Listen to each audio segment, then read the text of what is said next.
What's up, everybody? Welcome to Underground Crypto Deep Dive Research Show. Let's make it so you can see what I see over here. Actually, give me 1 second. How's all my people? Who's in the chat? Motivational Heroes here. Campsta's here. Blues Guy is here. I got to get these talking points up. Otherwise, it will be very annoying to do while we're live. You know what I mean. You know what I mean. Almost there. All right, awesome.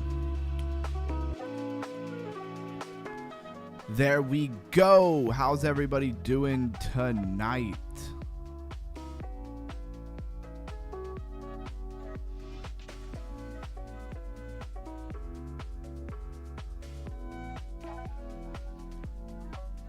Of course, now my camera is not working. Gotta love that.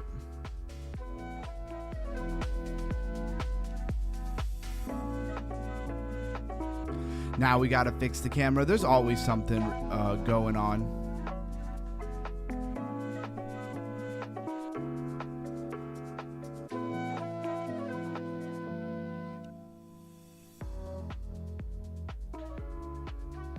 What is going on right now?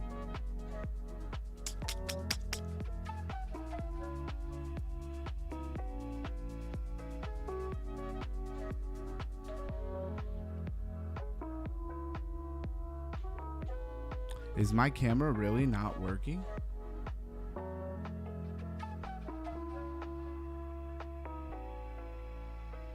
Now the camera is not working at all. All right, guys, I apologize. This is fun. It's fun right here.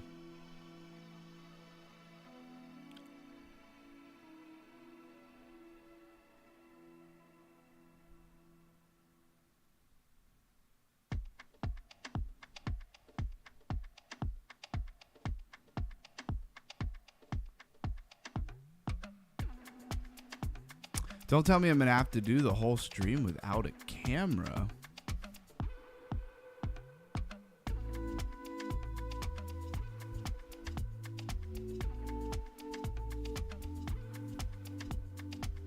Trying to remember how to fix things in real time. It's a lot of fun. I gotta fix my camera real quick.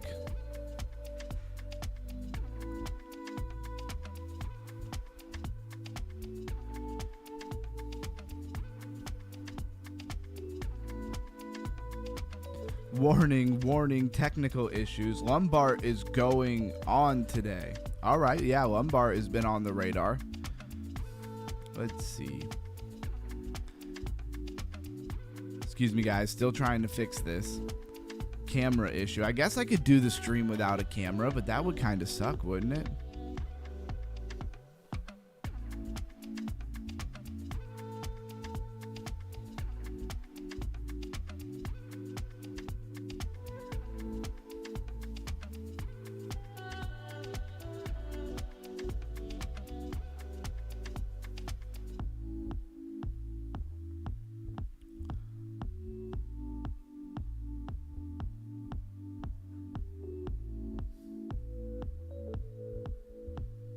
All right, I think I fixed it. Now I gotta like remove it and then re-add it. And this is just life, you know. You gotta duck and weave and bob and move. Something's always coming at you. Something's always trying to mess up what you got going on.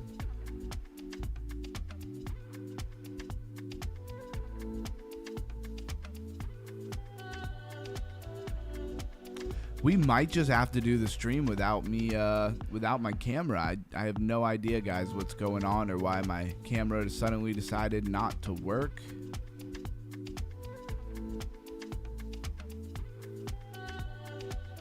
Here, let me try this real quick.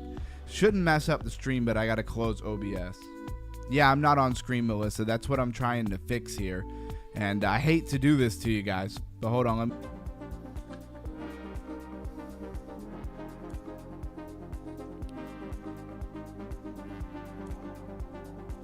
All right.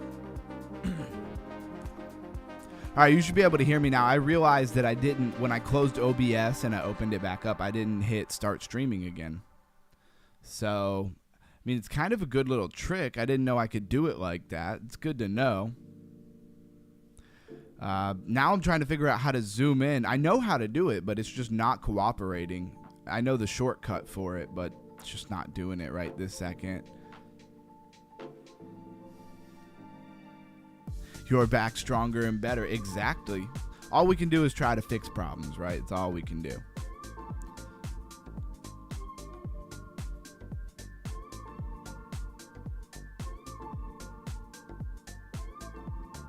I know somewhere.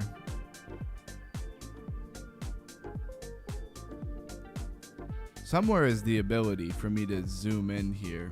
Crop pad, is that it? There we go. Wait, why is it going negative? I don't want it to go negative. All right, let's see. It's usually like 100, 100, 100. All right, guys, I think I figured it out. What a absolute intro to the show today. There we go. Okay, I might have overdid it on that last one.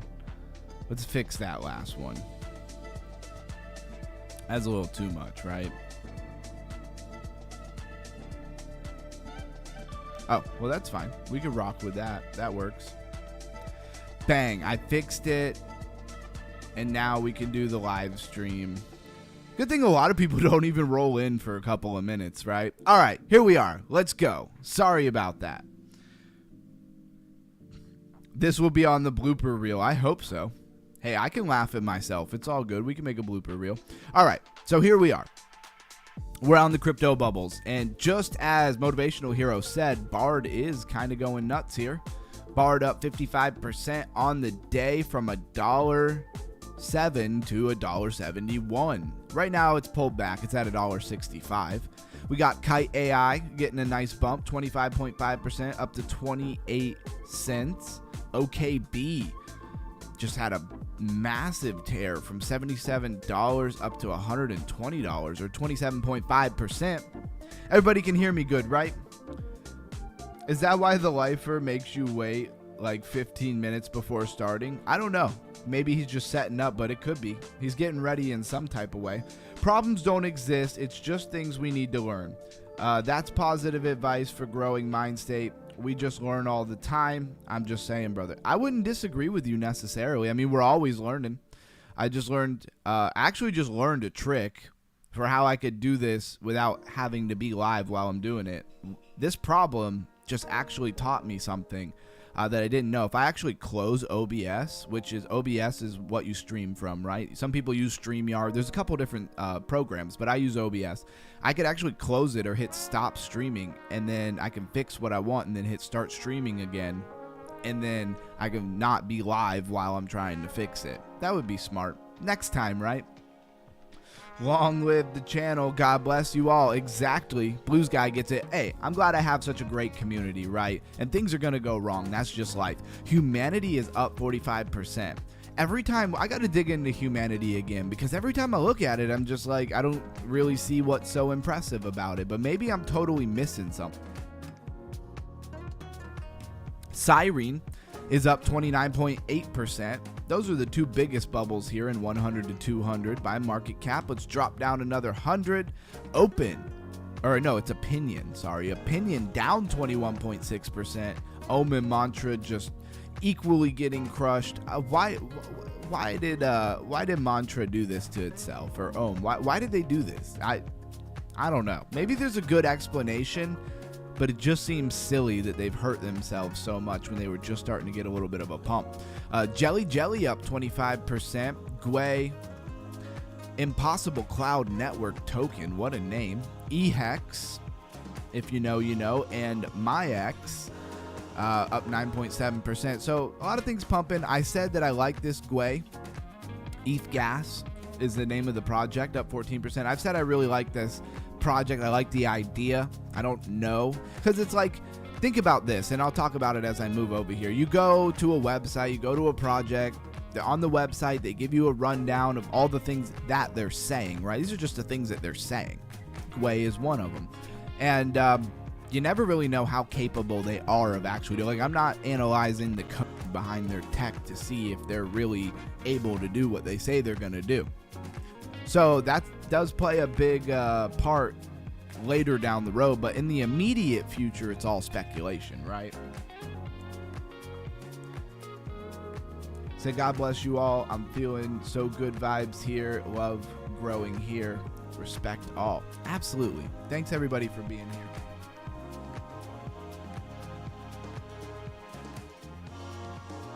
And it's Thursday.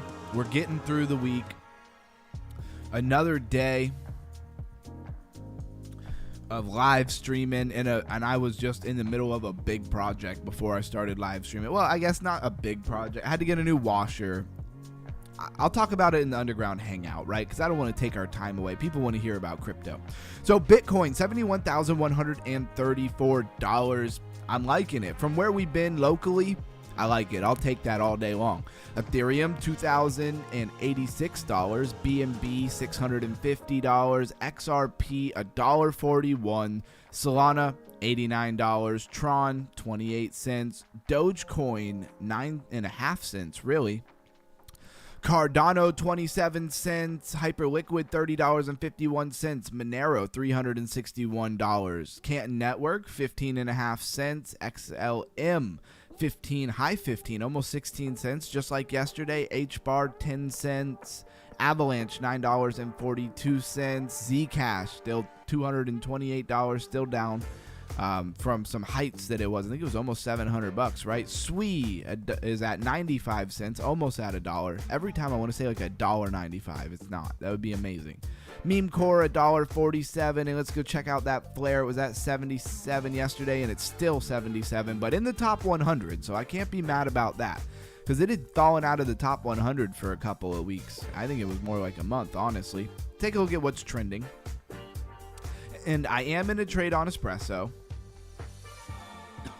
I want to hold this trade for a little while and see if we can get some altcoin action, right? I was very tempted to sell it. Actually, when we were up here, I was up like $40, and I was very tempted to sell this thing. But I was like, I set rules, and I said I'm going to go for a longer term trade when we were up here earlier today. And since that's what I was planning on doing, I want to stick to the plan and not change the plan constantly, because that'll make you have no idea where you are with your trade. And so I'm just going to hold on to it, because I think we made an Adam and Eve, and I think we're going to get a nice pump out of it. But of course, Bitcoin really has to play ball in order for that to happen, right? So I'm up a nice $17. I mean, I should take my stop loss and turn it to break even. I will do that in a minute. That way I can't lose on the trade, right? I think it's a smart thing to do. And still good chance you get stopped out for nothing, because, you know, price fluctuates, and that is what it is. We are very close to the bone there. All right, so here's what's trending today over on CoinGecko. We got War, Bitcoin, Pi Network, Everyday, Pudgy Penguins, OKB, Opinion, which is prediction markets, right? We've been over that. Solana, lighter back on the radar at $1.23. Venice token, Monad, XRP, Canton Network, Ethereum, Mantra, used to be Ohm, same project though, and BitTensor. So what is really worth going over here? Well, we checked out War yesterday, and it's a launch pad. That's right. This was on Bonk. I want to call it Bunk. It's Bonk.fun ecosystem, and also I think it was launched on Bonk.fun Launchpad. And it looks like it had a nice top out here at about 4.5 cents March 5th, which is today. Oh, I'm on the 24-hour chart. Well, duh. And then it's fallen about a little more than 10 cents at this point. And if we go to the max chart, this thing has been around since January 26, 2026. I don't know why. It just kind of reminded me of something that the Lifer said one time that is just so true. When you live stream all the time, there's just going to be days where things happen and you're off. I don't really feel off, but I can tell that the show started off on some rough footing. So again, just like yesterday, there's not really a whole lot of new stuff to go over here, right? An opinion, again, is a prediction market. Its platform looks like a prediction market. I'm not super bullish on it. I guess there's a lot of people with some money that love to jump into those things, and so maybe that's why it's trending. But there's so many better places. Like, why would you want to go to like a new project opinion and do prediction markets when you can do them on Coinbase? You can do them in the Soulflare wallet, in a ton of other places that you can do it that are just more trusted. I mean, do they have prediction markets on Binance? I don't use Binance because I'm in the United States. I know they have a Binance.us and stuff. I'm just not in the habit of using it, right? All right.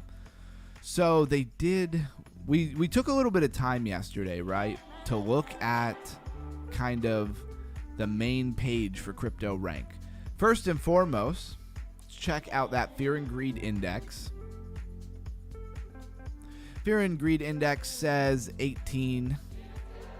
Yesterday it was 22. I thought it was higher yesterday. It sure is. So 22.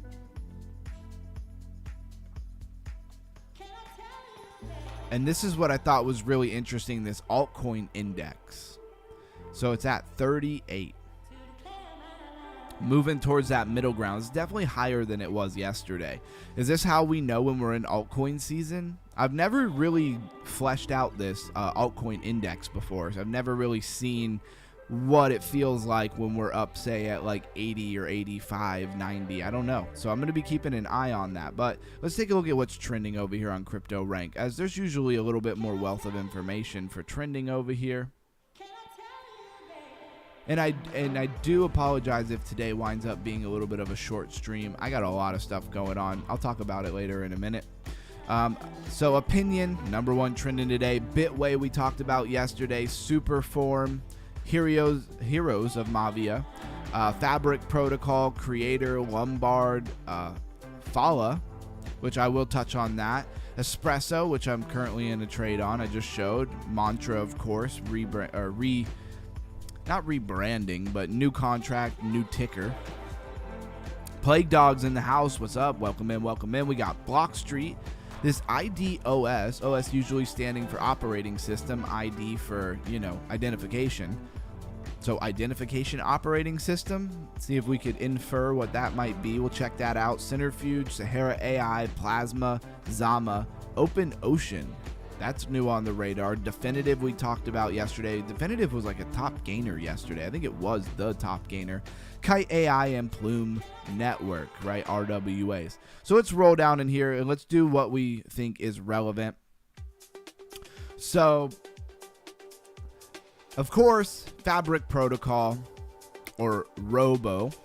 And it is all about AI, but not in the way that you're probably thinking. It's more about running AI in the real world, right? So Fabric Protocol is a decentralized network for creating, managing, owning, and evolving universal robots. So think real life robots, of course, being run by AI and an agentic network by definition, right?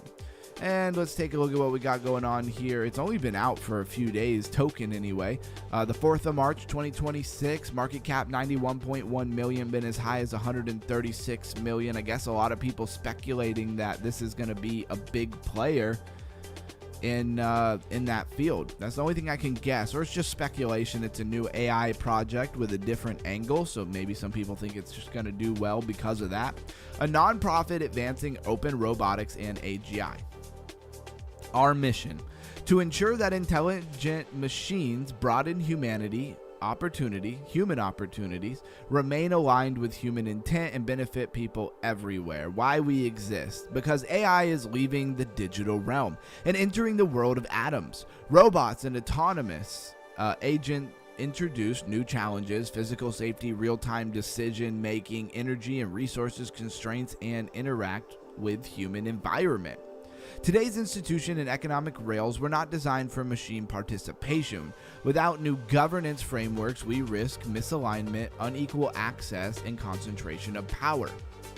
So it seems legit. I mean, don't know anything past what I just said there, right? I just read from their website. Exactly what I was talking about earlier is that it's very much what they tell us. We got to take them at face value here, but that doesn't mean we got to believe everything that they're saying, right? We don't got to jump on the FOMO and the hype train and think that they're telling us the truth all the time, because this is crypto, right? It's a new frontier.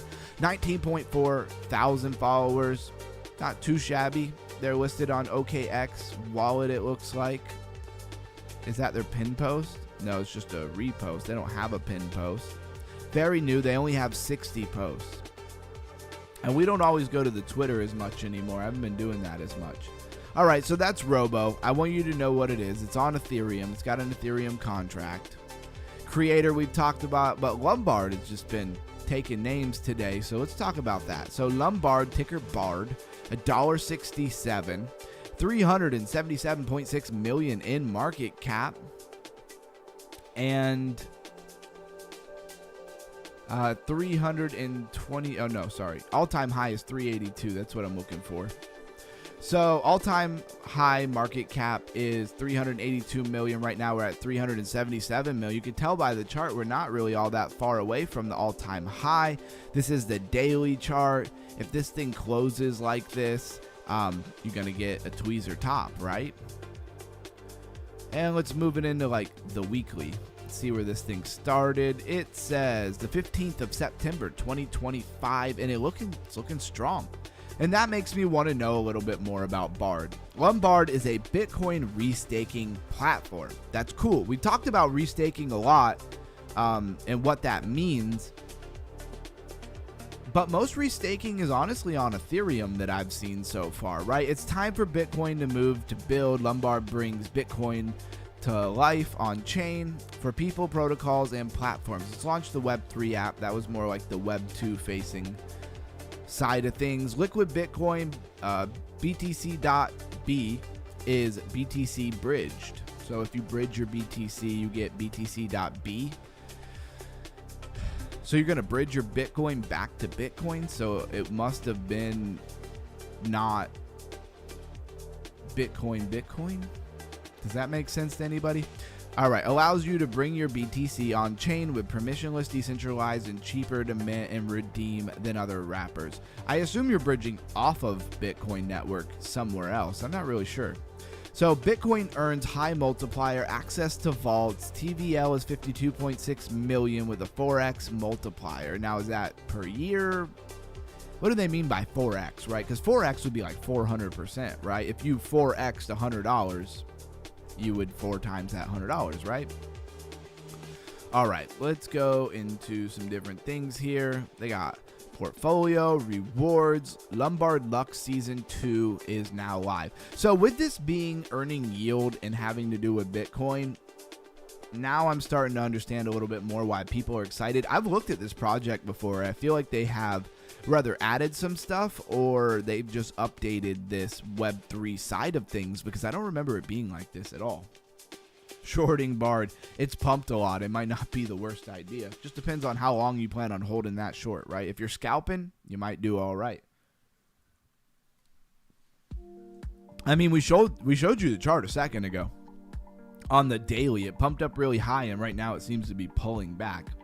So live events, Growth Maxi, BTC stakers, Lombard refer. So there's different things you can do to earn some Lux, right? You're not earning BARD, you're earning Lux. Why can't they just ever let you earn the actual coin? Why do you always have to earn like some other random, coin that's like a part of the ecosystem, but not the actual coin that you want? Start earning native BTC yield. And again, what is the point of restaking? Can anybody tell me what the point of restaking is? Anybody? So here's what I was really looking for here, right? Is I want to go to the bridge and say I wanted to bridge Bitcoin somewhere, anywhere, and they don't have, I don't see native Bitcoin, right? I see BNB, Ethereum, Base, even Mega ETH. So it seems very much to me like this is BTC DeFi, restaking and stuff, very much living outside of the actual Bitcoin network. See what's under marketplace. What is in the marketplace? If it'll load, that is. Chris Goes 333. I'm looking forward, I tell you, to that. This is not loading. I'm looking forward to DeFi Friday tomorrow. I'm ready to cut loose with the community and just hang out and play some games, right? Today's been a busy, high-stress day. So 30-day APY is 4%. And they give you 4x Lux, 8x Lux Veda. I'm not going to pretend like I understand all these things, right? Deposit Bitcoin, automatically management, earn Bitcoin on Bitcoin yield. All right, so you get it. This is all about yield, and it's all about Bitcoin. And that must be really catching people's attention or something, because it's been taken off. There's been speculation that that's going to do well. Let's go to Palau.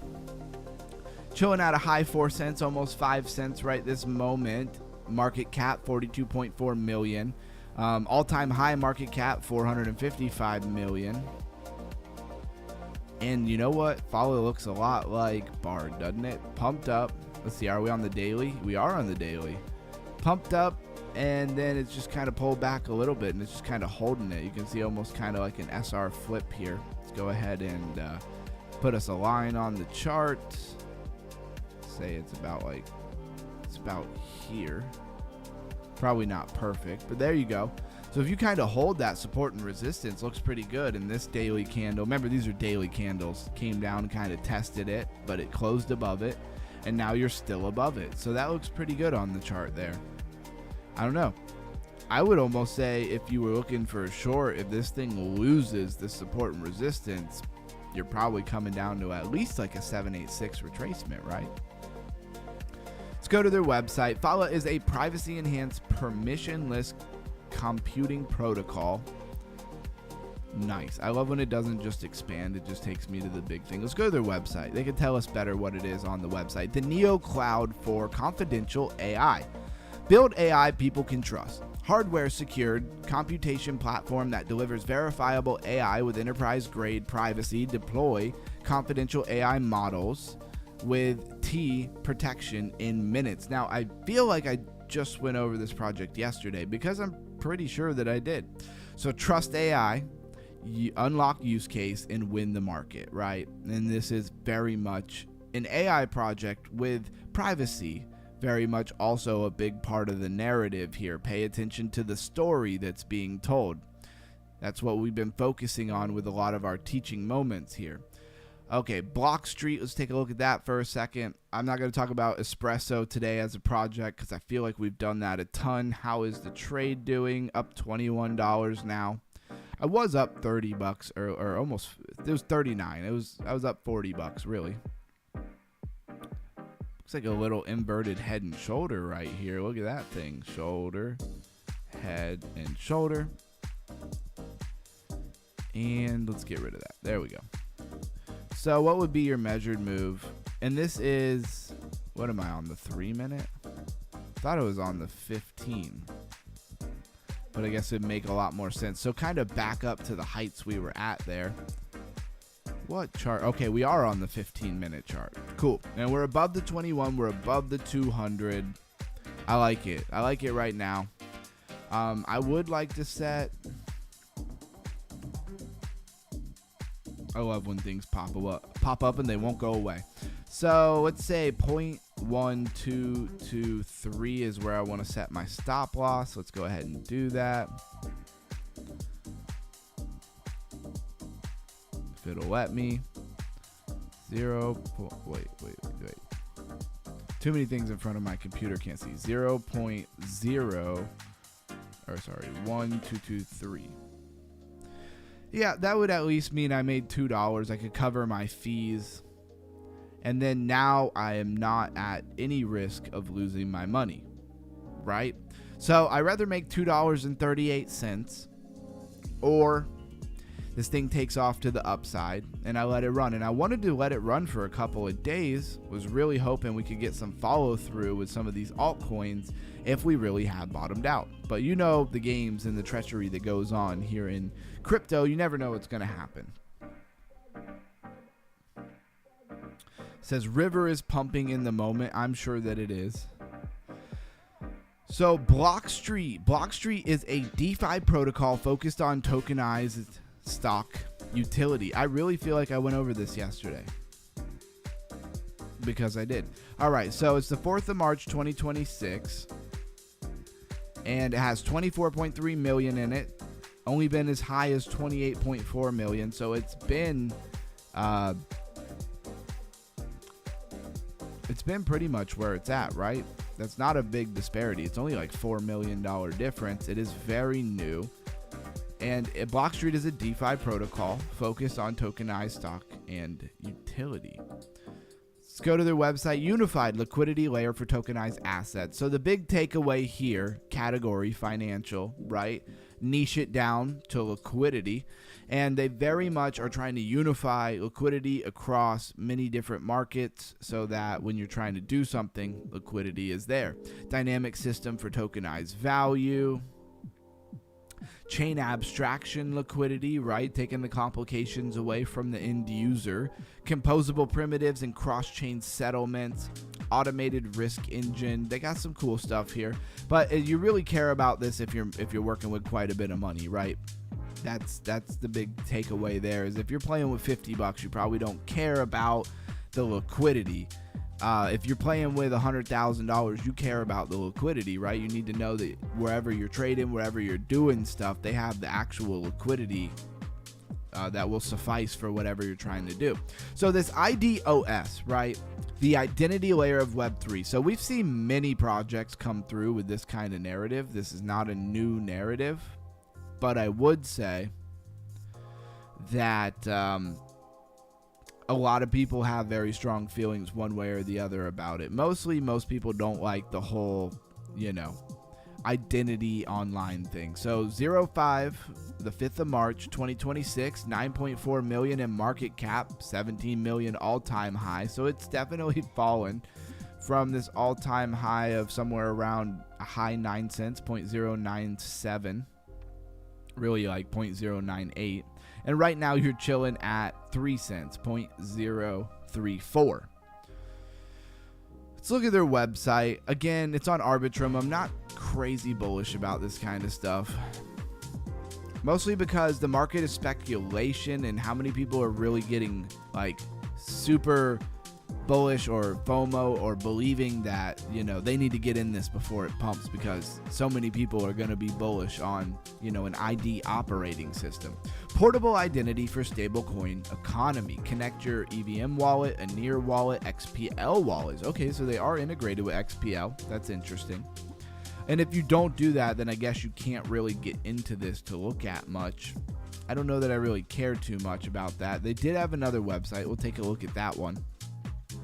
Probably has more information. Portable identity for stablecoins, reusable identity, and user onboarding infrastructure for stablecoins. IDOS enables your users to verify once and transact everywhere. So basically, you could KYC one time kind of thing, and then instantly be able to prove your identity anywhere you go. Now, what if you're trying to not look like who you are? Basically, like if you're trying to use an exchange outside of the country that you're using it in, as a lot of people use VPN, but if your wallet is tied to your KYC, now you're stuck, right? Now you need multiple wallets. That becomes a headache. Open by design, composable by default. The internet economy should belong to its users, not platforms. IDOS puts identity back in the user's hands. Portable, private, and permanent. Stable coins solved global money movement. We're making sure everyone can use them in the real world. So with just like anything, there's upsides to this and there's plenty of downsides to this. The internet broke identity, so we're fixing it. 1 KYC, unlimited applications, and 100% self-custody. They're talking the right talk here, right? Seamless onboarding. Users log in, authenticate, and recover access to their self-custodial accounts with their face. Okay. So one thing that somebody who's really smart on these topics pointed out to me one time is that just like your thumbprint on a phone, it's actually a file. There's a file inside your phone that stores when you put your fingerprint in, it's got to have something to match it to. So if a hacker is able to get a hold of that file in your phone where your fingerprint is basically kept, so when you put your fingerprint, it matches it to that fingerprint, and that's how it knows that they match, right, to let you in. I wouldn't doubt that face recognition is very similar, right? It's probably a bunch of ones and zeros inside a file, so you wouldn't really be able to read it, but if you just copy and paste it, it'd get you into just about anything you needed to get into that required that. So keep that in mind. It's kind of like in encryption, right? I don't want to get too techie here, but encryption, it makes you need a key in order to unencrypt it, right? Well, if the person has the key, right, if the hackers have the key, they can just unencrypt your messages. So with any advancement, there's also issues that need to be fixed. That's why we're constantly evolving in this space. All right, OpenOcean. I never heard of this. Ticker OOE. Let's see what network it's on. It says BNB. Wow, look at that. Look at the ecosystems. I'm not even gonna read all of that. That's crazy. It's a lot. So interoperability is the MO for OpenOcean, I guess. OpenOcean is a cross-chain decentralized exchange aggregator on Ethereum virtual machine. So it's an aggregator. Is it an actual DEX though, or is it only aggregating in the background? I'm not sure. When did this thing come out? Let's go to the week chart. Okay, this thing is not, it's not new. I got to go to the monthly chart to find when it started. The 1st of July, 2021. 419,000. Not million? Wow. So it's 419,000 in market cap. At first, I thought I said it wrong, but no, it is 419,000. All-time high is is 113 million. That is a big disparity. I guess maybe not that crazy given it came out back in like 2021. OpenOcean.finance. Access every chain. One-stop crypto trading. Let's launch the app, see what we get. Claim your rewards. Get up to 100% rebate on your trading fees. Yeah, and so this is just a swap. Oh wait, this is not trading, this is swapping. Right? When you swap one thing for another, it's not what we usually consider trading. Trade Binance Alpha token, stock X. Okay, and then so trading is actually swapping and swapping is actually trading. Nice. They do have a whole X402 protocol. That's pretty interesting. So I guess let's pick a random one. Let's pick Zama. No, I didn't mean to copy the address. Yo, that's wild. So when you go to trade, it's actually swapping. And then when you go to swap, it's actually trading. And then they have their own like separate category for X402. Was that what? Yeah. Well, at least you can see a lot of X402 protocol. Dexter. I feel like I bought some Dexter at one point. I was hoping Dexter would do well. Back when we were in the like X402 craze, it was starting to heat up. So I picked like a really low cap, you know? And they have no information on that coin. Anyways, shout out to anybody who remembers when I was talking about Dexter. I just liked it because it was super small and X402 was heating up. We'll see if that thing ever does anything. I don't think I bought much. I think I bought like $20 worth of it or something like that. All right, so let's move along there. We've covered that. The last couple of days, there hasn't been a lot of new projects to go over. I'm glad there was at least a couple. Let's go to our top gainers, top losers of the day.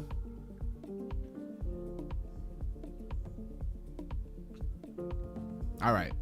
They keep changing this on me. Here we are. XPT is up 74.1% today. I hate CCP says no moon. I don't even know what he means by that, but I could infer, right? XPT up 74%, Freza AI up 71.5%, Wars up 51%, Lombard's up 49.5. Humanity up 44.9. I said that I kind of wanted to check on Humanity because let's go to their website. Introducing the internet's trust layer. From KYC to fostering brand loyalty, unlock insight you can trust without holding any user data. So very much like verifying without actually. Oh, he put win moon. Okay. Tomorrow. It's going to moon tomorrow, guys. Altcoin season has just started, and you're all going to be filthy rich tomorrow. No, I'm just kidding. I have no idea when we're going to moon. No moon for me. So no moon, win moon, question mark. Oh, no moon for me. Okay. I don't know when anything's going to pump. Never financial advice. We are crypto research, where we're always looking at what is going on in the world of cryptocurrency and all of its many facets, from DeFi gaming to raising that crypto IQ. And with that, we're going to hop over and raise that crypto IQ. Hopefully my notes want to cooperate here. There we go. So let me tell you a short story about when crypto transactions cost money. Imagine a highway with only a few lanes. Maybe if you live in rural parts of anywhere, it's not hard for you to imagine a highway with only a few lanes. I live in Florida. You get into like Georgia and the highway is only 2 lanes. Deep diving every day with Underground. Yep, shout out to all my Undergrounders. Thank you for being here. When traffic is light, cars move freely. So just think about it in terms of traffic. I think that's a really good metaphor or analogy. There is plenty of space, and vehicles pass through quickly. But when the highway fills with cars, congestion appears. Drivers compete for space, and movement slows. Blockchain operates in a similar way. Each block represents a limited amount of space when transactions can be included. Only a certain number of operations can fit into each block before it is full. This limited capacity creates scarcity. Now, what I was just thinking is, if anybody's ever had to take like a ferry or a boat where you drive onto and it takes you across some kind of waterway, it's kind of the same idea as a block if you're trying to apply this analogy of traffic, because there's only so many cars that can fit on a ferry, and then it has to go to the other side and unload those cars, and if you didn't get on, you got to wait for it to come back and load up the next batch, and hopefully you make it on that one. I've never lived anywhere where you had to do that, although I've been on one before.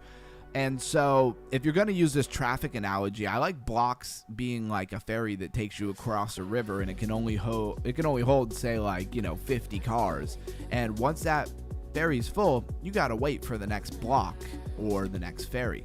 So this limited capacity creates scarcity just naturally.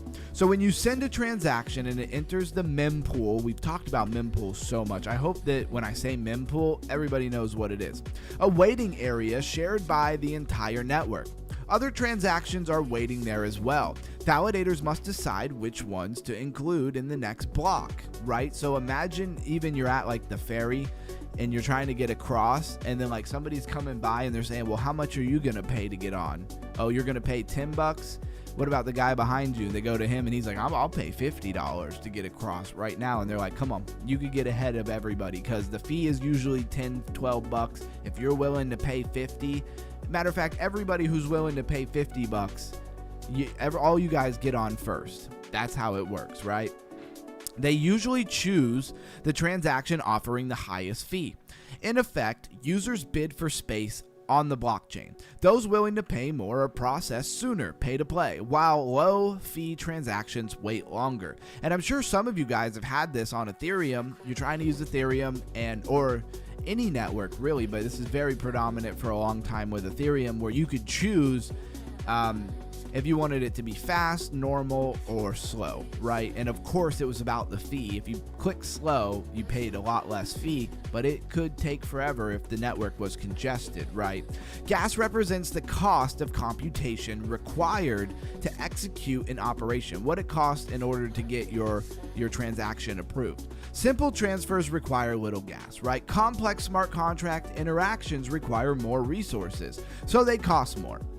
During periods of high demand, competition increases. Users raise fees to ensure their transactions are processed quickly. This bidding process drives gas prices upward. Just like everybody who always complained about Ethereum costing so much. It was costing so much because everybody was using the network. The result is a market, right? So the whole process of trying to sell that space to the highest bidder is a market. Blockchains do not allocate transaction space randomly. They allocate it through economic competition for a scarce resource. Fees are not arbitrary. They are price users pay to access limited block space within a decentralized system. And we'll get to our normal talking points here. And I want to just kind of go right into them because I feel like they were doing a good job here at raising your crypto IQ. I feel like that went really smooth, so we're just going to keep going. So blockchains have limited capacity. How do we impose a socialist utopia on blockchain gas fees? You can't. That's it. You can't. Or create your own blockchain and then try. And I'm not saying you, I'm just saying whoever wants that vision. Maybe you're just making jokes, which was a good joke in my opinion. Maybe a little techie for some people. But yeah, like I guess you'd have to make your own blockchain and make the consensus work in a way that you feel like models a socialist utopia. All right. I mean, your name is I Hate CCP, so I'm going to assume you're not pro-socialism. All right, blockchains have limited capacity. So we're going right with what we were just talking about. Everybody with me? Drop a 111 in the chat if you were with me. If you can hear the sound of my voice, drop a 333 in the chat. If you actually are listening along and even slightly understand what I'm saying, throw a 111 in the chat. Where are all my people at? Roll call. He says LOL. There we go. So every blockchain can process only a limited number of transactions per block. This limitation creates scarcity in how many transactions can be processed at any given time. This scarce capacity is called Blockspace. So I have done so many shows from different angles around this topic, and I still feel like it goes over most people's heads, right? Blockspace markets, all kinds of different things I've titled it and taken different directions at, and we're going to keep doing it until you know this stuff like the back of your hand, or I guess you don't come anymore, one or the other. All right. Blockspace as a market. So it's going to get into it just like I was talking about. Because Blockspace is limited, users compete for inclusion, to be included. Transactions offering higher fees are prioritized by the validator. So the validator, right, he got into this business because he wanted to be charitable to all mankind. No. Validator got into the business of validating to make money. And they usually had to pay a lot of money. I can't remember what it was, but was it like 100,000 ETH you had to own back in the day to start a valid? I don't know. It was a lot. Either way, it's a lot of money for a lot of these different ones. And even if it's not a lot of money, it's some money. It's not free, at least not for your major monolithic blockchains. Anyways, the validator got in here to make money, right? So if you were running a business and say your business was something like super simple, right? And you were selling tickets for somebody to get into a concert or get into a fair or get into some kind of event that was going on, and your business was selling the tickets. If there were 10,000 people waiting to get a ticket and the tickets are $5, you just be like, yo, anybody who's willing to pay double, you get to come first. If you're willing to pay $10, you get to get ahead of all these people who want to pay $5. And you're like, oh, some dude's just like, well, I'll pay $20 to get ahead of all of the people. And you're like, all right, come on down. And then it becomes a bidding war for who will pay the most money, gets to come up and buy their ticket and get into the event first. And that's the same idea, except for getting into an event, you're getting your transaction or your proposal into a space within the block. I know you guys are following along. Y'all get it. 111-333. I love ICP. That's hilarious. I don't actually like ICP. I can't name an actual single song. What's up, Cryptic Quentin? What's up, man? How you doing? Welcome in, welcome in. I love BTC. There you go. All right, we're raising that crypto IQ, Quentin, so welcome in, welcome in. So what gas actually represents? Gas measures the computational effort required, or at least demanded, to execute operations on a blockchain. Simple transfers require little computation, while complex smart transactions, contract interactions, require more.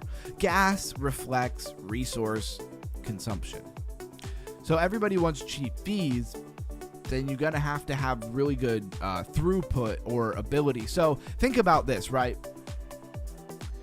Everybody wants things to run smoothly. So let's go back to our traffic or highway analogy. You got a 2-lane highway, a 3-lane highway, and it's coming to a crawling stop because there's just not enough room for everybody and nobody can get through. There's congestion, right? That's what we would call it. When you have congestion in a network, it's very much the same thing. Things drastically slow down or sometimes can even come to a complete stop on the network. Well, imagine if all of a sudden now we had 6 lanes on that highway, 10 lanes on that highway. That is what we call throughput, the ability to put through a lot of transactions at a time. And that's why you'll see a lot of different blockchains, Solana, whatever, arguing about who's the fastest, who can handle the most throughput, stuff like that. And when we go to their websites for these different layer 1s and stuff, you'll see them touting their throughput metrics, right? How much they can throughput at one time. So how fees are calculated? Transactions fees depend on gas use, gas price, and the network demand. When many users compete for block space, gas price increases. Network congestion. Wow, it's almost like I was just talking about that. And I'm with you, Camps. I don't know anything about ICP. I'm waiting for Moon. Yeah, I think we all are. Sammy did his weekly screen share public on YouTube, and there was like 500 plus people. Nice. He didn't do a what do you call it? Where like a members only link. Chain means one after one after one. Yeah, and the one would be the blocks, right? How can you have multiple throughputs on a linear blockchain? Monolithic blockchain on a linear blockchain. Well, what about a modular blockchain? That's something that we've talked a lot about here. Modular blockchains in different ways. Oh, it was an accident. Okay, Cryptic Quentin. Yeah, I didn't think he normally did that, right? It's supposed to be for all the people. That's one thing that I always have to rewatch the Thursday screen share because I'm always live when he does it. He forgot to make it private. Hey, things happen, but at least maybe people got a taste, right, of what it's like to be in that Discord. I hope it means he sells a bunch of access to his Discord. Network congestion, right? During periods of high demand, mempools fill with pending transaction. Validators prioritize transactions with higher fees, causing users to bid against each other. Congestion drives the fee upward. Validators and fee incentives. So validators earn fees by including transactions in the block. This incentive aligns validator behavior with the network's economic structure. Fees reward block production. So fee markets and efficiency. Fee markets allocate scarce block space to transactions that value it the most. Users will pay more, gain faster inclusion, who are willing to pay more, right? Markets prioritize that demand. So scaling and fee reduction. And this is where we get into, and this kind of goes right to the question he was just saying. He says, so does it remain a layer 1 to have a modular blockchain, multiple throughputs? Yeah, it definitely is a layer 1. I mean, what's the definition of a layer 1? I would say the most basic definition of a layer 1 would be smart contracts, right? Having the ability to implement smart contracts to me is a layer 1. Now, where that puts Bitcoin is very interesting. You do have inscriptions on Bitcoin. So there's a tiny bit of ability to have very basic contracts. I don't even know if you'd call them smart contracts. But you have both modular blockchains, right? And then you have layer 2s, right? Think of Base Protocol, Arbitrum, Pol, or Matic, as it used to be called. It's what most of us know it by, which are layer 2 systems on Ethereum. So they can batch a large number of transactions and then basically make that. Imagine just taking 10,000 transactions and processing it like those 10,000 transactions were one transaction. Or what about 100,000 transactions like they were just one transaction on the network? And if we go back to our traffic analogy, you can imagine, like, what if you could suddenly carpool 30 cars into one car, and then every car on the road was just every 30 cars on the road was just one car. Imagine how good traffic would run then. Like if all traffic was just buses full of people and you had 40-50 people on every bus instead of individual cars, traffic would be flowing. It'd be a lot easier. And that's more the idea of a layer 2 system. Yeah, he forgot to make it private. So the normies got a sample of what it's like to be in the 99. Hey, maybe that's good. I hope that it actually has a super positive effect for him and he sells a bunch of access to his Discord. So does it remain a layer 1 to have modular blockchains, multiple throughputs? Yeah, absolutely it does. All that you're saying with a modular blockchain is instead of having like gas, smart contracts and like the many different things that are going on a blockchain all driving on the same road, imagine you had separate highways for separate things. Like imagine your highway, I don't know where you live, I live in America, so imagine you had one highway that was only for freight trucks, right? That was only for semi trucks and nobody else got on it. Then you had another one that was only for police, firefighters, EMS, like was only for your emergency type stuff and nobody else drove on that one. And then you had another highway that was only for regular people and free up a lot of space, right? That would make things run a lot smoother. That's the idea of a modular blockchain. So it doesn't really change its ability to execute smart contracts. If anything, it just makes it a lot faster and easier. But it also makes it more intricate. So when it breaks, there's a lot more intricacy to fixing it than in a monolithic blockchain. Front row seats. Yep, exactly. Yes, hopefully. Yeah, I'll be going back and watching his weekly screens here. I'm always rewatching. Never get to be live on that anymore. So layer 2s become centralized. So to be avoided. No. How are you a chain when there are multiple highways? I was just using the analogy of there being multiple directions. It's all one network. I see where you're talking about. I get what you're getting at, and I guess that in a modular blockchain, I guess you could argue that, well, it depends on how they're set up, right? So they could be in a fashion where you have like technically multiple chains running simultaneously that make up one larger chain. That your question really gets into like really technical consensus stuff. And in order to really answer your question, you'd have to look at a specific blockchain because every blockchain has the freedom to organize consensus in whatever way that they want to, right? So it depends on what we're talking about as far as giving you an answer on that. Yeah, how are you a chain where there are multiple highways? Well, I guess if you put them all together, maybe they were side by side, all the different highways, but they weren't actually connected. That would be a better representation of a modular blockchain. Anyways, let's keep going here. Scaling and fee reduction. I'm going to have to cut probably all this stuff out when I make my video for, pre-recorded video. Layer 2 systems and scaling improvements aim to increase block space availability. When capacity expands, fee pressure decreases. So scaling expands supply. So core insight.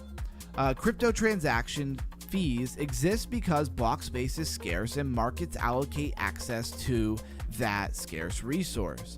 Now, one thing that I will say is that there was one project, I don't even remember what it was, where they were basically like, okay, well, let's just take the blocks and make the blocks really, really, really small so that they get filled and finalized, right? Finality quickly, right? So it's like instead of having to fill up a block with, and I don't know how many are in your typical block, honestly, but say it was 10,000 transactions. Well, what if it was only 1,000 and we just filled them really, really, really, really quick? It would be easy for people to get into them. That is, I guess, more along the lines of what a real-time a real-time network would be. Let's see if I can find this real quick. There's a project that specializes in it. There's many projects that specialize in it. Let's see if I can remember it off the top of my head. Which one is it?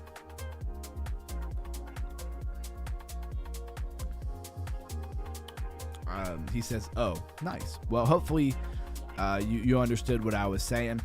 And I really, I love the interaction here in the talking points. Somebody really raising their crypto IQ. That makes me feel like I'm doing some good out here in the land of crypto. I definitely, just for everybody, I welcome all your questions. I'd love to see more people, ask more questions. I'm YOLOing into Caspa, which uses a block DAG, instead of a blockchain, There's also like Ghost DAG, and there's a few other iterations of it. It gives many multiple chains into a big 2D graph, directed a cyclical graph. Yep, exactly. And you have, like I said, there's multiple DAGs too. Like there's Ghost DAGs. There's the one that you're talking about. There's a lot of different directions. It's kind of the beauty of it, because people can come on and say, you know what, we're going to do it better than everybody else. We're going to take this out and add this, and we're going to make this new thing, and then we're going to put this over here and do that. Like they're organizing it differently, and somebody's going to do it at some point. Then it's going to be significantly better. And it's a lot of times the tech that moves that forward. It says, I love your video stream and chat. Hey man, I appreciate you saying that. I definitely will take it, man. I've been working hard to try to raise people's crypto IQ. It feels like an uphill battle, but for the few people who really want to know and who really want to raise their IQ, I use that tongue-in-cheek. That's like a branding thing, but I'm really just trying to show people all the different amazing things that go on in crypto and how it all works, so people will stop asking me, how is this worth anything? How does this even have any value? Like we had somebody in the chat the other day. I just want Moon so I can finally attract a girl. Okay. I mean, I'm assuming you're being, you're being honest on that. Maybe you're just messing around because, everybody talks about, the crypto guy who gets rich and then he finally gets a girlfriend. That's a pretty common tongue-in-cheek thing, but there's definitely people out there who I'm sure actually feel like that. And if you ain't got some dough in your pocket, probably not going to do you any good to get a girl, right? So you want to get the money first, or at least in the meantime, right? I feel like the best is when you find an awesome girl who supports you while you get the bag, because then you can trust her. Once you're already rich, brother, you run into a whole new set of problems, right? Once you're already rich, now you got to make sure the girl actually likes you and is not just there to spend your money. Could go a lot of places with that, right? Yeah, guys don't care about money if it wasn't for women. Psh, absolutely. I'd live in a tent in the woods if it wasn't for that, and I would probably love it, right? I'd probably be out there making deer jerky, wearing deer hides, making my own arrows out of Flintstone. I'd be having a ball out there, I'm sure. Fake it till you make it, bro. Walk around with a monocle. I don't know if that's gonna make you seem rich. That might make you seem like you're somebody's grandpa. And a pocket watch. Top hat also helps the ladies. Not the Fedora though. I think we're getting a little off track here, Camston. No, I'm just messing with you. I know I won't get a girl to like me, so I'm going for the money to attract. All right. I mean, I like to think that, no matter what the guy is, there's a girl out there who fits the bill, but, to each their own. Oh, yeah, I need the monocle. Yeah, the monocle now actually sounds pretty cool, but I'm still pretty sure it'll make you seem a lot more like somebody's grandpa than somebody they want to date. But the money helps. The money does help. All right, guys. Just hopping over on Chainers, just doing the usual, growing some vegetables here. If you're new to the stream and you don't know what Chainers is, well, there's a link to it in the description, and we're just farming. And there's a lot of different protocols that claim to have farms. Most of them you're just lending, right, to the protocol or whatever, and exchange. You provide liquidity and they give you some yield. That's pretty much the handshake that goes on there. And this is really no different, but it's been gamified, which I love. If you're new to this stream and you don't know that we love crypto DeFi gaming, right? So what does that mean? DeFi but also gaming. And so if there's no Web3, if there's no access to crypto, if there's no ability to earn in any way in some capacity that's actually on blockchain, well, then it's just gaming and it's not DeFi gaming. I love DeFi gaming. And so I'm always kind of chilling out on the cutting edge of it and trying to find all that we can. And a big part of that is the fact that I was there for the DeFi summer, right? The DeFi gaming summer. And man, was it a lot of fun. There were games over on BNB. Invested like $150 and I was making like $150, $200. Some days I even made $250 every day. The only problem was it didn't last very long, right? And I was lucky I took my gains and I swapped them over into USDT on almost a daily basis because I knew that it probably wasn't going to last very long. All right. Campsta says, I was a gym rat. It didn't help because I got ugly face. All right. I'm not going to judge nobody's face, right? I got to see the face now.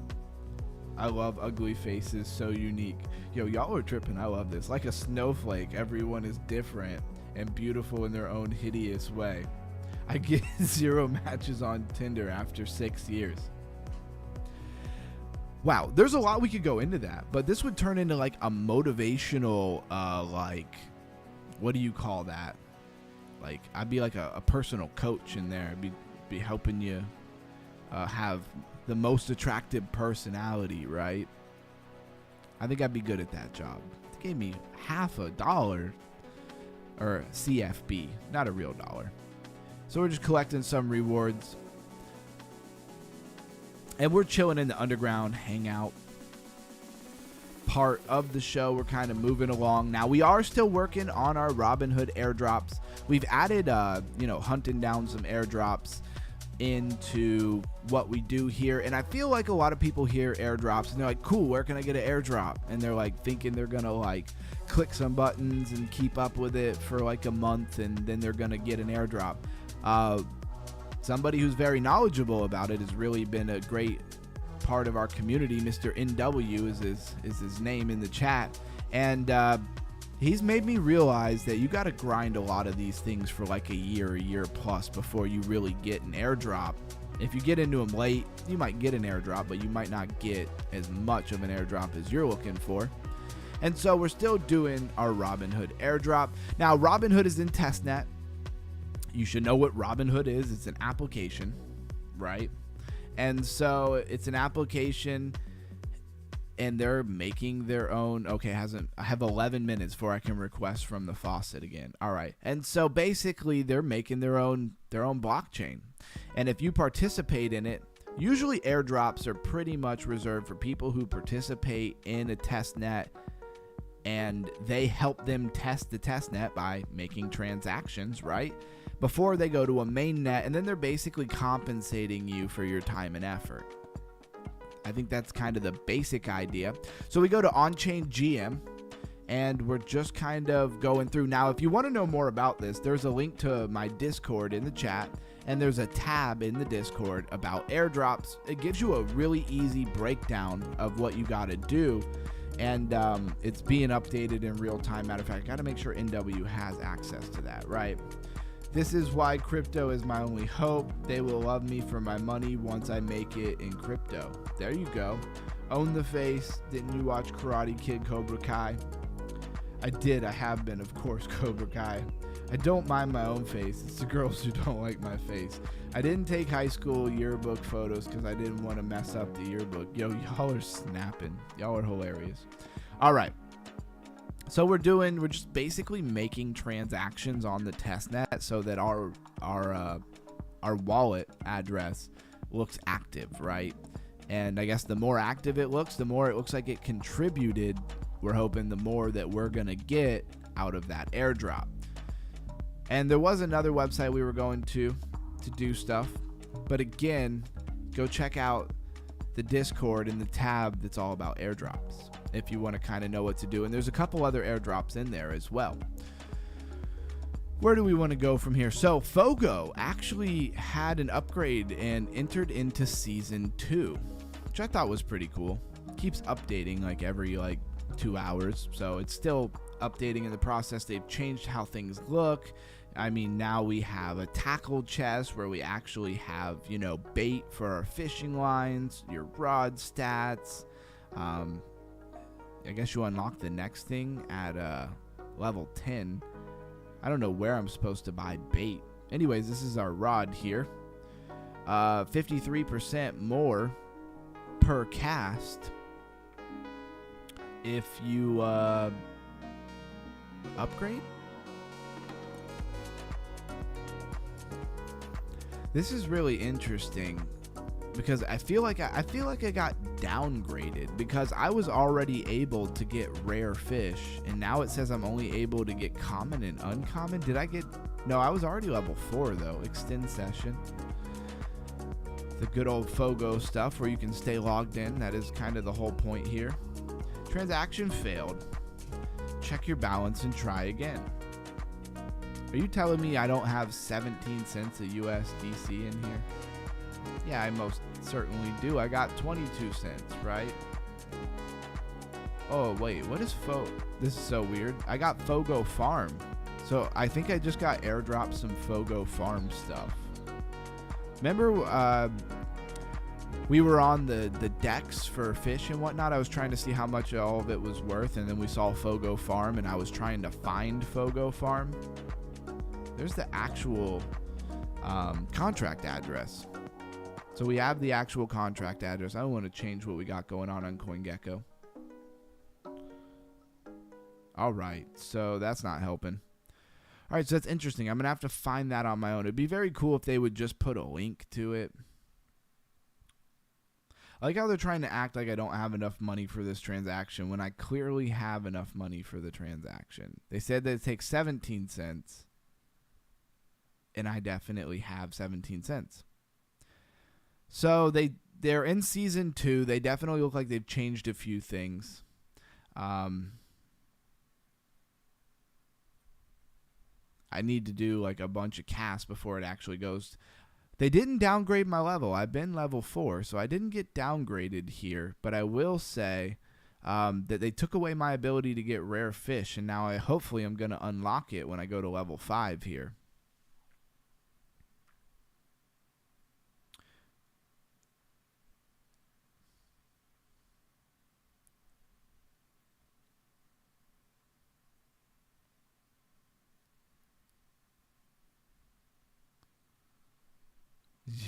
Yo, y'all are hilarious. Just reading this chat.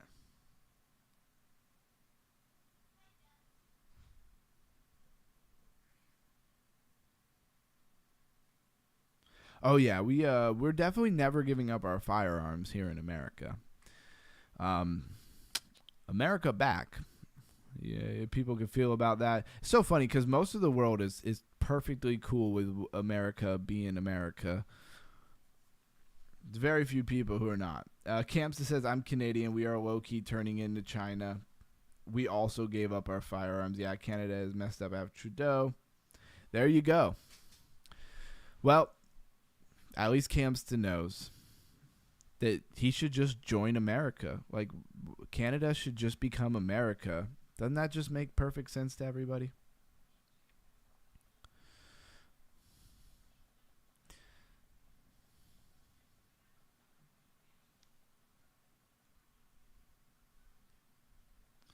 All right, it says, bro, I've been waiting almost 1 hour to move USDC from BTCC to Coinbase. Is that normal?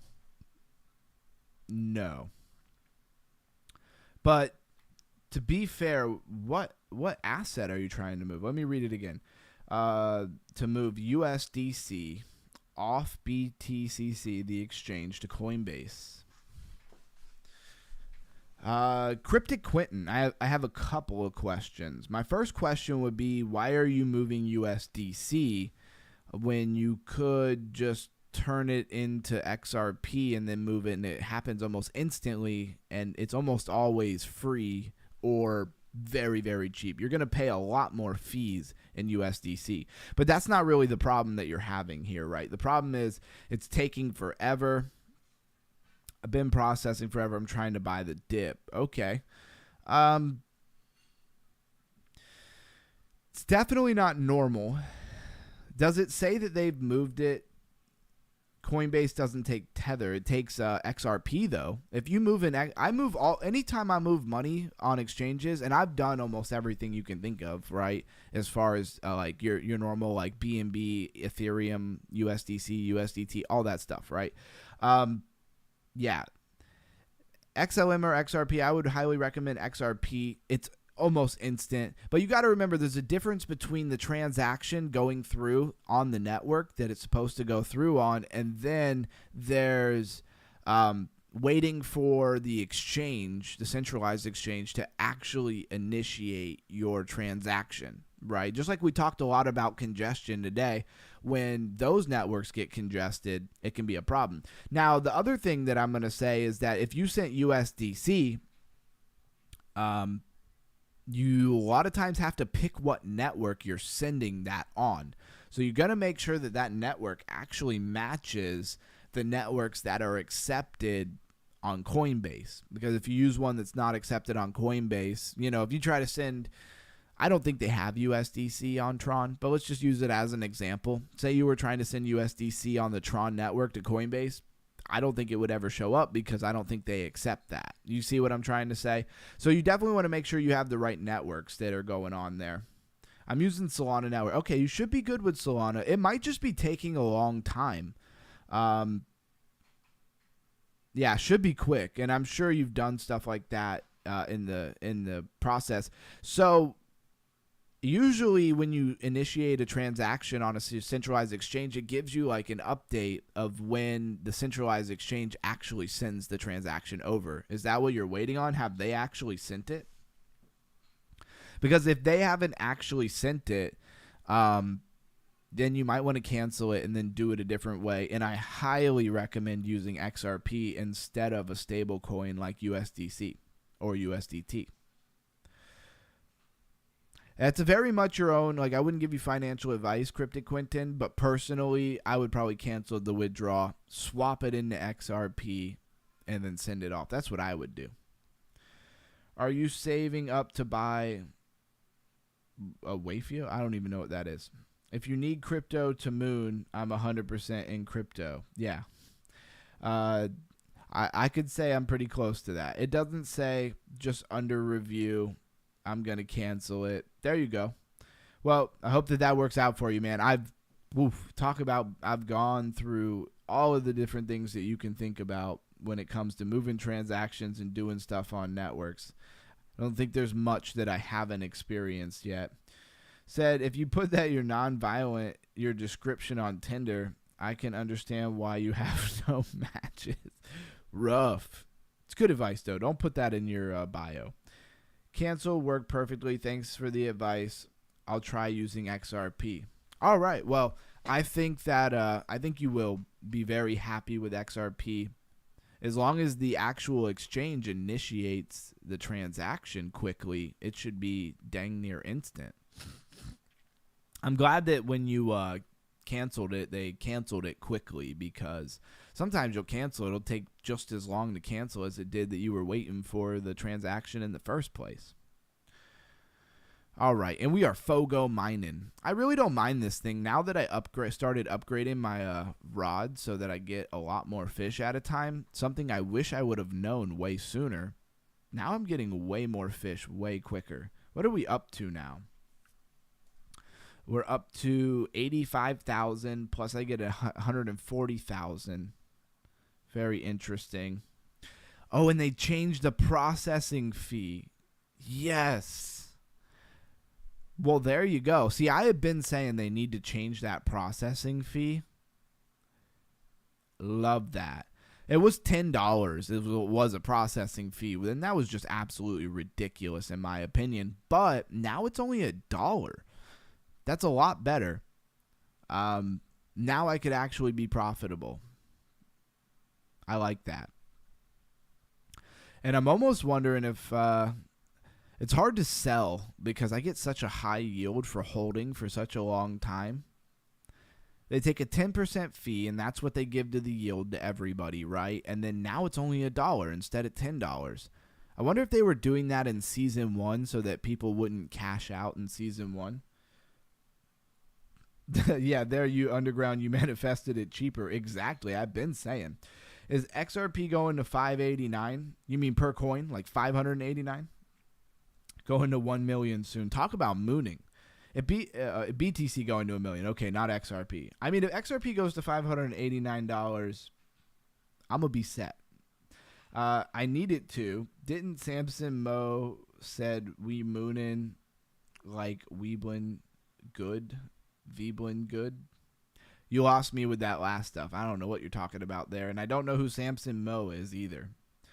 There's a lot of people on crypto YouTube, and I don't watch a lot of. I watch The Lifer, and that's it. I like Crypto Jed. Isn't that what he is? I like him. He's cool. He just seems really smart when he talks about crypto, for sure. I can tell he knows what the heck he's talking about. But nobody's got the insider information who's talking on YouTube. I don't think anybody on YouTube's got the insider information, right? It's funny because this other game that we were playing is also a fishing game. And this Fishing Frenzy is pretty new. It actually looks pretty cool. We're going to have a good time tomorrow looking for new games and stuff. I believe Melissa had put some new games for me to look at in the Discord. Shout out to Melissa for always doing that. Very helpful.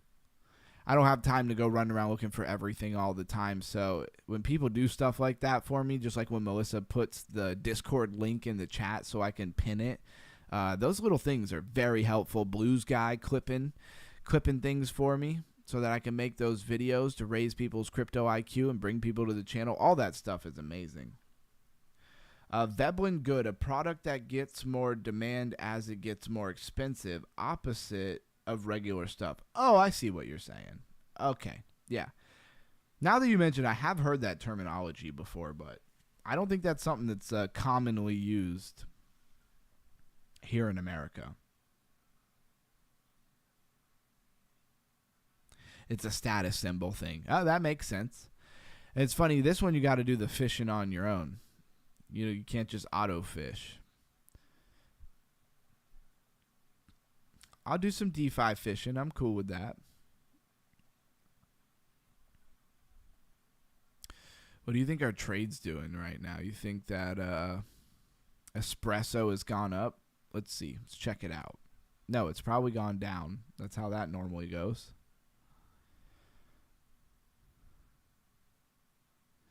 And we're still up $11, right? And we got our take profit, or our stop loss, sorry, at $2.38. So I don't think we can lose on it, but it's definitely not winning.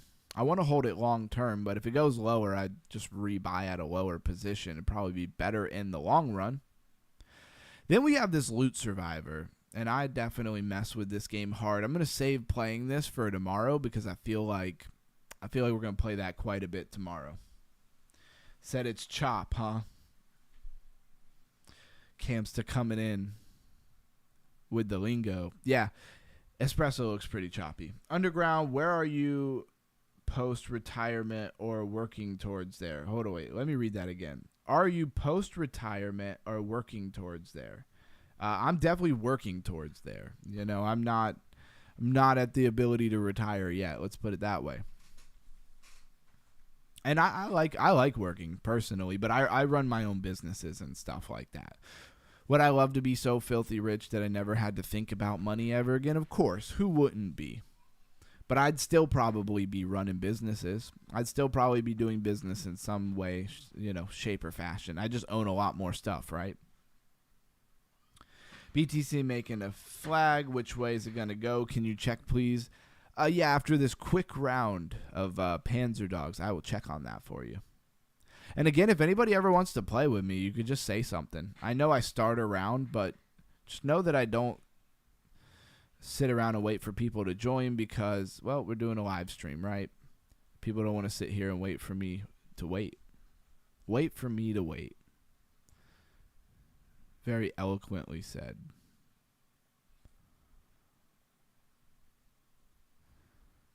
Come on, let me shoot somebody.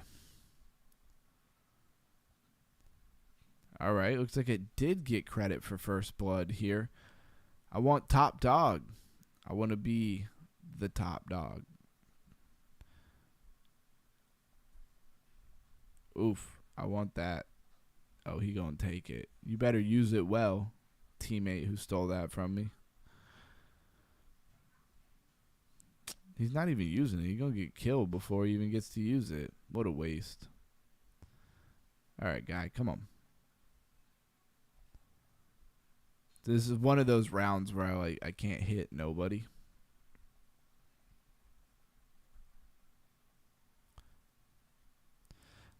Wow. Let's call this a warm-up round. I feel like I'm doing terrible here. Got one. Got him.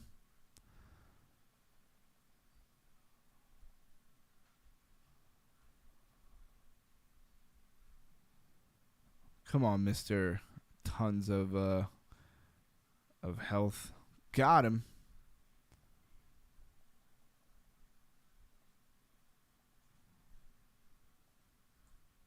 Good teamwork. Good hustle. Good hustle. So this game is it's not play to earn, it's play to own. So you basically earn NFTs, which are items and paint jobs and stuff. That is the sales pitch, right? Like, that's what we've been told. I've had a lot of trouble actually linking a wallet. So without being able to really link a wallet, I can't like see my NFTs, which is a little bit annoying. But that's what I was told. I was told it was play to own. And you'll see like inventory. You can come in here and you can see all the different, tank parts that we have. And the colors represent rarity. Paint jobs, little spray cans, tracks, the top parts, the gun part, all those different things, right? And then you have emojis and all kinds of custom stuff that you earn. Whenever you get an in-game currency called scrap, and when you get to 1,000, then you can open in the shop a box, right? And you can actually get something. I don't have 1,000 right now.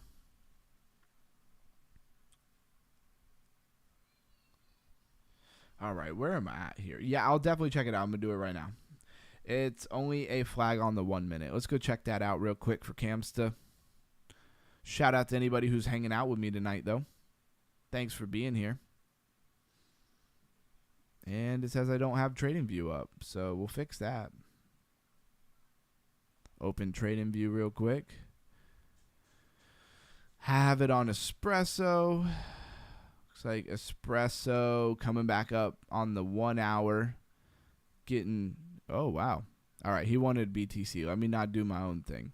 And he wanted BTC on the 1 minute. Man, that 4 hour flag played out super well.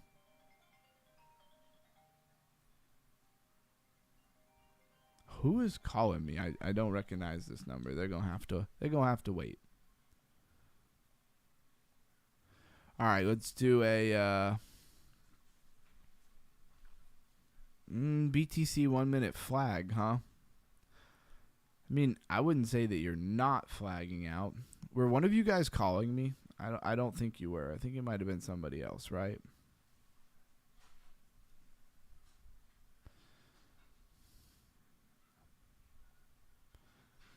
All right, so this is a very weird flag, but I mean, technically, this should be like your measured move. It has a really nice measured move up to 72,221. But I wouldn't ignore this shoulder, head, and shoulder. But I don't know. Almost feels like it should have played out already. And it's not the most beautiful thing. Kind of ugly, actually. So that's what I got for you, Camsta.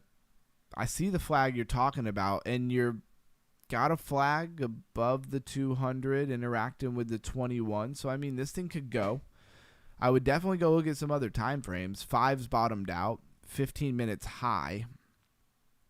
1 hour is low. Got room. 4 hour is bottoming out, but it hasn't done it yet. So I would say 1 minute resets, then the 5 minutes starts to, trend up on the RSI.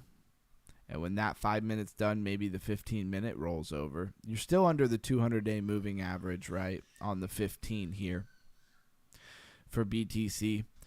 But that 4-hour flag did kind of play out exactly like we wanted it to, right? So I'd be looking to see if you could stay above. Where's your lowest time frame? I'd say on the hour. So I'd be making sure stop loss probably, yeah, I mean, it's actually really nice. Put that stop loss under the 1 hour 200 and let her rock. That's kind of that would be my thought process there.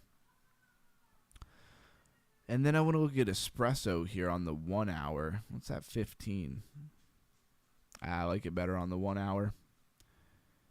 It looks like it's flagging out, pushing up against that 200. It looks like it's going to do it. Almost very cup and handle vibe. Not exactly sure what kind of flag it's going to give us here, but if we pull our measured move, there we go. Back up to these liquidity regions up here. I could really see that happening. And again, I was basing it off of this Adam and Eve double bottom. Lifer calls it a 90% shot, so I'm going to take it. I'm going to take that shot. I think it'd be foolish not to take that shot. Anyways, let's port us back over and check out this chat. See what's going on in this chat. Y'all are running the chat up.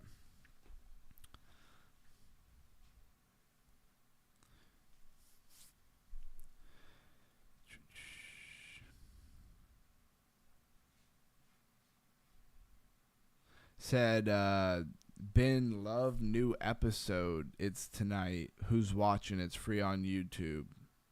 Watching what, though? Episode 11 sent out today. Tonight was episode 12. We are on time. Thank you, sir. Thank you, sir. I will get some of those running. I'm caught up till Monday. I'll probably do a bunch of them Sunday. Wow, sounds like a bust. Yeah, it says I spent 2 years doing airdrops playing games and only got like $3. Yeah, the real airdrops are not necessarily the games, right? They're being involved in test nets is more likely to make you money. Halfway to a bachelor degree. 2 years. Yeah, right. There you go. All those YouTubers saying do this airdrop, do that. I followed it all. I'm eating cotton candy now. It's no nutrition. XCN pumped today. I opened a short. It's dropping live. Just made a quick $2. Could have been Love. Oh, okay. Could have been Love season 2. Yeah. I don't watch TV, but I wouldn't even know where to start with that kind of stuff. Not my cup of tea. I don't even know what it's about. I mean, I could infer, but I know Drewski can be pretty funny, but I don't really love his personality either. Says we're dropping. Yeah, we went. Good chance I just get stopped out here. I feel like I was going to look at something for somebody. I'll do this airdrop. I followed it all. Yeah, airdrops are never promised, man. And I don't know what you were doing. NW, who's on here, I mean, he's made quite a bit of money doing airdrops. But you have to do them all the time, right? You got to do them every day. And sometimes you got to take a little bit of real money and like wash trade it around to build up a lot of volume. I think that's how you really get most of the money. All right, let's play another round of Panzer Dogs real quick. I want to open a box. Drewski plays a character, tries to be tough, but he's so full of it. Oh, yeah, for sure. I haven't watched a ton of stuff that has anything to do with him. I just honestly don't really care about celebrities and stuff like that. But the few things that I have seen with him in it, I don't get it. I don't get why anybody cares about putting him on screen. I don't really understand it, but whatever. Sometimes he breaks character and can't help but crack up. Yeah, I'm sure he's an actor. I mean, I'm sure that's like the vibe. everything's an act on the world stage, you know? Bang, a 2-for-1. Y'all shouldn't have. Ooh, I want that first blood. Come on. I know nobody on my team can ever seem to kill anybody. So, as the third person on the other team rolls in with 0 damage done to him. I hope everybody's hanging in there. Yep, got that first blood. It's been a week in crypto. There'll be another week in crypto. And we'll just keep going. I'm not going anywhere. I'll be here for the good. I'll be here for the bad as far as the market going up and down. And we're just going to see what happens. Said I like comedians. Yeah, I definitely watch some comedy here and there. I get a ton of like shorts and reels. They're like almost all comedy.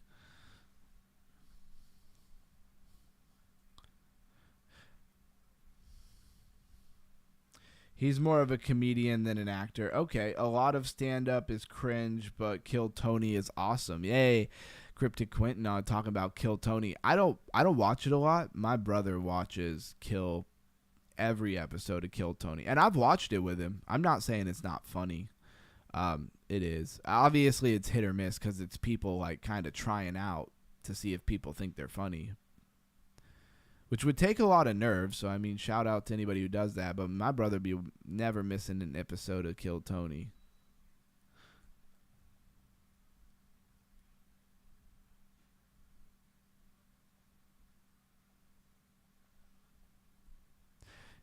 Feel like I'm racking them up. Ooh, got an after hours kill. 10-0. Yeah, we crushed. I feel like I did most of the work, though. Yeah, I love gaming and have it in the background or when trading. DeFi gaming, like playing these type of games, if you're trading, works out really well, right? You've set your trade, and you know if you don't go kind of do something else, all you're going to do is stare at the trade. But, like, launching like a full-on game can be so immersive or so like time-consuming. I'll forget that I'm in a trade, right? So I like these little games where I can pop over here. I can fish. I like to have 3 or 4 or 5 or 6 or 10 of them up at one time. That got carried away real quick. And then and I love finding new ones. I actually genuinely like messing with this stuff. I like seeing new integration and ideas. If I make a little bit of money from them, that's cool. But I treat it more like gaming than like a real airdrop where you're really trying to make money. Speaking of airdrops, there's Maddle. Let's do Maddle. This is one we've been doing for a minute because they promised us. Well, I'm going to say that. It's a person who used to come in the chat would talk about it, said they were talking about doing an airdrop. Maybe they will, maybe they won't. Doesn't really matter. Either way, I just do like 1 or 2 rounds. Most of the time lately, I've been forgetting about it. But NW really made me realize the airdrops take longer than a couple of months. I did it for like 2 months, and then I was like, all right, I guess they're never going to do anything, and then just was like, I'm out of here. But in all reality, I probably should do a little more due diligence and mess with it for at least a year.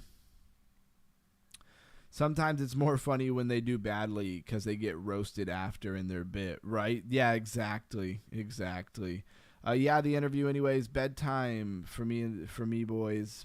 Have a good night. Later, Campster. Thanks for always coming to the show. I appreciate you. Put a heavy multiplier on this so I don't actually have to play more than 1 round. Hopefully I don't get washed too early in the round because that would suck.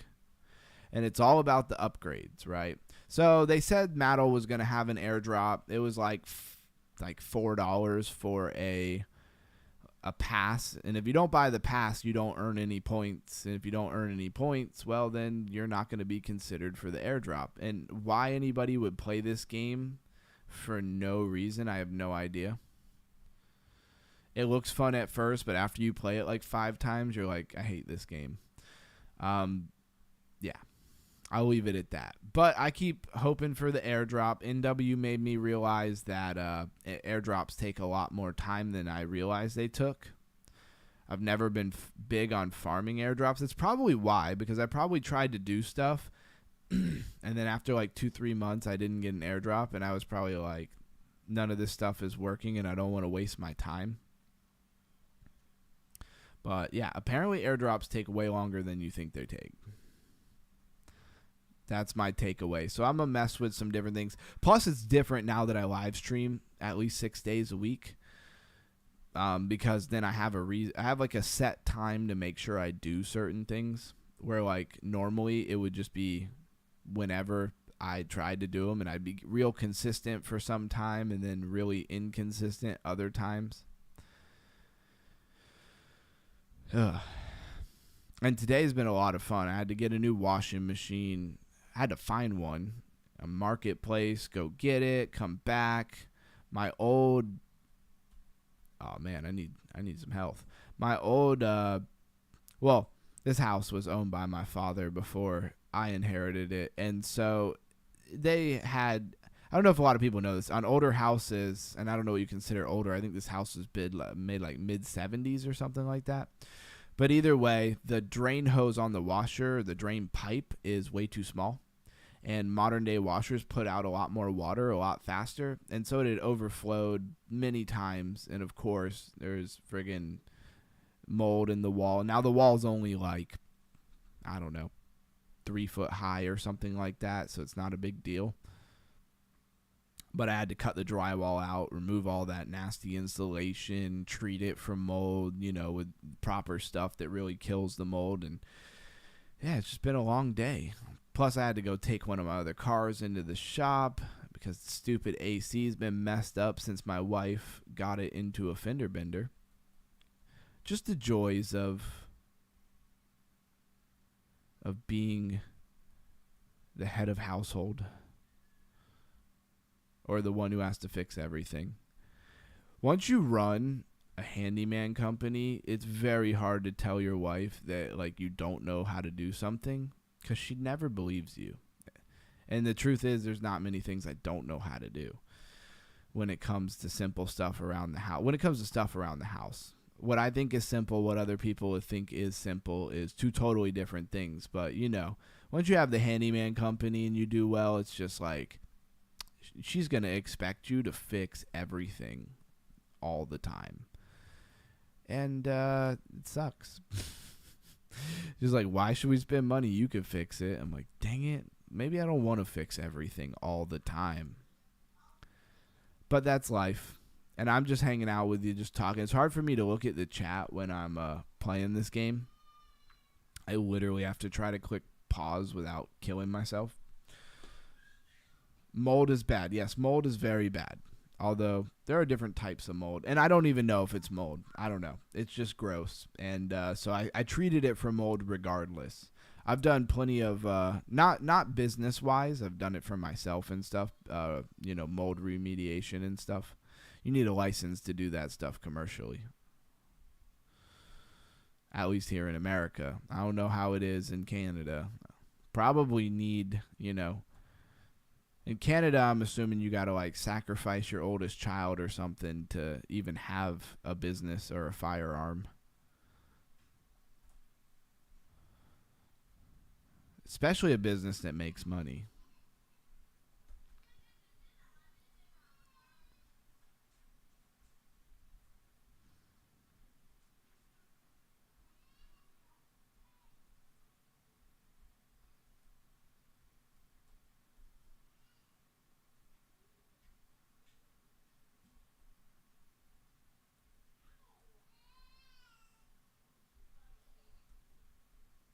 Yo, it's getting tense here. I never know if this game is getting intense or if I just have a lot of speed and I'm moving way too fast. Whoa, almost died. Almost died again. All right. And still hate this game. We use asbestos, lol, just kidding. Yeah, well, that's something you got to run into. I remember one time I was doing a demo in a 100-plus-year-old hotel in the 3rd floor, which was really the attic, and I worked for a company. This is not for myself. I worked for a company at the time, and the dust in there made me sick, so sick. I was sick for like 2 weeks. Of course, I worked like the whole time, but I was hella sick off of that. It was terrible. And with that, guys, I'm going to go ahead and close the stream down. I'm not going to sit around for hours and play games on here because that's what we're going to do tomorrow. Although we'll be doing our due diligence tomorrow. We're still going to work to raise your crypto IQ on a DeFi Friday. We're still going to go over what's trending and all of that, you know, all of that fun stuff. Let's look at our trade real quick. We're covering the tiniest bit. I have it set so I can't lose any money, so I don't really care. I don't really trade like this anymore. I thought it would be fun to try to take this trade as it looked like maybe we're heating up a little bit for some altcoin action. Thought it'd be fun for the channel. I don't really trade like this anymore. It's too slow. The money is way too slow. So I'll probably get back to my normal trading here pretty soon, but I'd like to get at least like 3, 4, 5 days of some bullishness, right? Anyways, shout out to all the community. Love y'all. I'll see you guys tomorrow. Let me get to the right tab here. And